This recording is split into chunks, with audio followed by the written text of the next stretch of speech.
بسم الله الرحمن الرحيم walaalkan cabdi cismaan adila habeen wanaagsan dhammaan akhyaartayda qaaliga asxaabtayda qaaliga meel kasta dunida ka joogtaan horta habeen wanaagsan kulli jimcooyin kastoo sii baxay jimca mubaarak caawa barnaamijka nidahaya waxaa la yidhaahdaa ama aynu ku kala faa'iidaysan doonaa qaabka even haddii aad ka shakido in facebookaaga la jabsanayo ama aad uga shakido in macnaha siyaabo kale ay ku yimaadeen ama khalkhal kugaga yimid si aad iskaga bedesho gmailka kugu jira even waxaaba dareentay in lagaa jabsanayo ama lagula isticmaalayo facebookaaga amaba aada kolley aad ka shakido in cidi kula isticmaasho.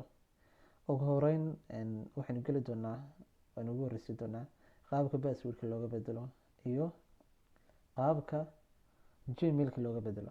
labadaas aynu ugu horeyn awoodda saari doonaa insha allah. barnaamijkan caawa ku saabsanaan doonaa sorry barnaamijkan hadalka ay boobay aan inoo gudagalo. facebookaagu markuu sidan yahay ee 40 meelood aad arkaysa uu sida yahay qaybtaasaad imanaysaa dabeetna hoos waad u dhaadhacaysaa waxaad ka degi doontaa settingis ama account kolba dadku sida ay u yaqaanaan. ugu horeyn account baynu teginaa. account markaan nimaadno waxaan iman doonaa hadduu ilaahay raalli ka noqdo general waxaad badanaa ku jira macluumaadka ku khaaska. hadda halkan oo kale waa qaabka magaca looga bedelo, halkan waa qaabka jalka gmailka ku jira ama looga bedelo, halkan waa telephone numberkaaga halka laga bedelo. haddii aad u baahantahay in securityga mobilkaaga facebookaaga aad adkayso waa inaad halkan form gelisaa. halkan oo kale waa passwordkii oo markaad doonaysa inaad passwordkii bedesho. okay network iska ilaaga. okay hadda barnaamijka aan doonayna waxa way qaabka passwordka looga bedelo oo kan hoosa oo mid ka hooseeya iyo qaabka gmailka loo bedelo. waayahay haddii aynu ka horeyno gmail. ugu horeyn gmail macnihiisu waxa weeye barnaamij sahlaha ama aad ku dhexgeli markastaba kuu sahlaya inaad barnaamij kasta samaysato. haddaad facebook u baahan tahay, haddaad fiber u baahan tahay, sorry fiber yaan odhan, waxyaabaha gmailka u baahan oo dhan. okay halkan waad arkaysaan email address book lay ama phone number macnaha waxa weeye ama email kale ku dar ama phone number kale ku dar. waayahay haddaba email baan leenahay. sorry public macnaha intaan aan idin faa'iideeyo intaan barnaamijka bixin ma friendskaaga arkaya mise publica waa marka gmailkaaga soo geliso. laakiin wuxuu ka qurux badan inaad markastaba tiraahdo only me. waayo only me haddaad tiraahdo badanaa gmailkaaga lama dareemayo ama lama arkayo si aan lagaaga jabsan.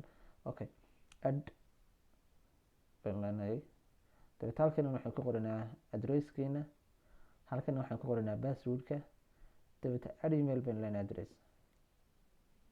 hadda waan isla fahnaan intaa maranaya. dabeetna intaa markaanu sii bahalayno tusaale ahaan halkan markaad passwordkaaga geliso inaad gmailka geliso halkan waxaad gelinaysaa hoose passwordkii. okay kaas waa qodob.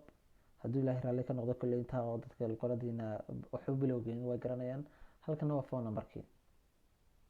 halkan aad phone numberka gelinaysaa continue wadanaysa. dabeetna numberka telefoonka aad gacanta ku sidato wuxuu soo diri doonaa 6 number. 6da number oo soo dirana waxaad gelin doontaa markaad continue tiraahdo digital ama box ku soo dhigi doona. dabeetna saasaad u bedeli doontaa insha Allah hadduu ilaahay raalli ka noqdo. taas waa taa. laakiin qodobka xusuusnaada qodobkaas waa idin muhiim. hadda tusaale ahaan lambarkayga waa la arkayaa. hadda halkan waa only me waa gmailkayga waa la arkayaa. tusaale ahaan halkan oo kale waa friend asxaabtayda numberkayga waa arkaysaa. waana da qalad waayo markastaba waxaa laga yaabaa dadka qaar inay ku dhibaan only me baad filan kartaa adigoo kaliya inaad aragto ama remove baad oran kartaa gebigiisa waad ka saari kartaa meesha remove.